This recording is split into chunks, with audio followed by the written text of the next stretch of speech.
ಸತತ ಮಗದಿ ಸಂತತ ಸೇವಿಪರಿಗೆ ಸತತ ಮಗದಿ ಸಂತತ ಸೇವಿಪರಿಗೆ ಅತಿಹಿತದಲ್ಲಿ ಮಧುರಥವ ಕೊಡುವೆನೆಂದು ರಥವ ನೀರಿದ ರಾಘವೇಂದ್ರ ಸದ್ಗುಣಗಳ ಸಾಂದ್ರ ರಥವ ನೀರಿದ ರಾಘವೇಂದ್ರ.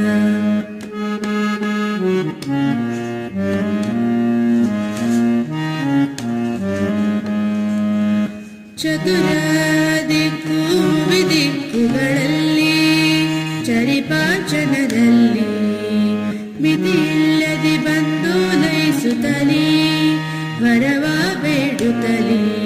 ಚತುರ ದಿಕ್ಕು ವಿದಿಕ್ಕುಗಳಲ್ಲಿ ಚರಿಪಾಚನದಲ್ಲಿ ಮಿತಿಯಿಲ್ಲದೆ ಬಂದು ಲಯಿಸುತ್ತಲೇ ವರವ ಬೇಡುತ್ತಲೇ.